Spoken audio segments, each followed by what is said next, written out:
আসসালামু আলাইকুম। হিরাস cooking diary থেকে আমি হীরা হচ্ছি। আজকে আপনার সাথে আমি কাঁচা আমের সানার রেসিপি শেয়ার করার লাগে হাজির হয়েছি। তো চলেন দেখে নিই এই কাঁচা আমের সানাটা কি করে নিতে হয়।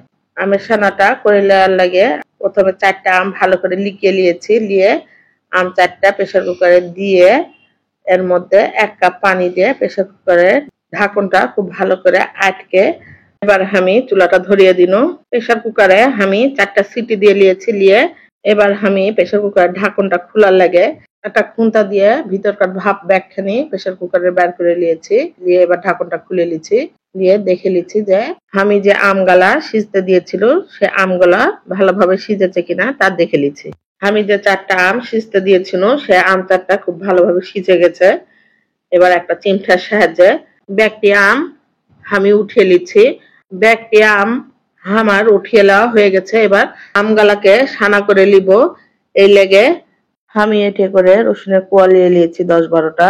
নিয়ে রসুনগুলোকে নুনের সাহায্যে খুব ভালো করে আপনারা রসুনগুলাকে কচলে নিবেন আপা ও ভাইয়ারা।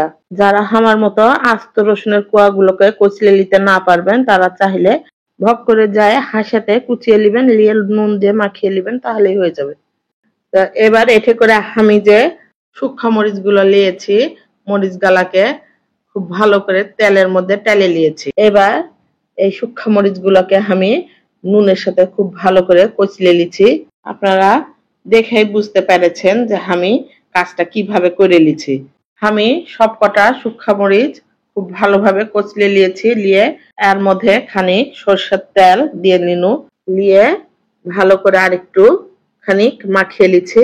সবগুলাকে খুব ভালো করে মাখিয়ে নেওয়া হয়ে গেছে।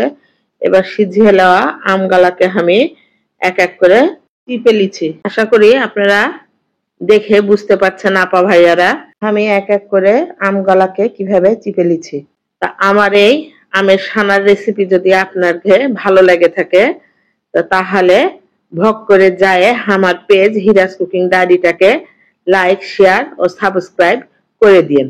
আমি রাজশাহী চাঁপাইনবাবগঞ্জের বেটি ছেলা, তাই ভাবলাম যে আপনাদের সঙ্গে আজকে চাপায়ের ভাষায় একটা রেসিপি শেয়ার করি। তো এই চাপায়ের ভাষা বলতে যায় যদি আমি কোনো ভুল কিছু বলে থাকি তাহলে আপনারা ক্ষমা সুন্দর দৃষ্টিতে দেখবেন আশা করি।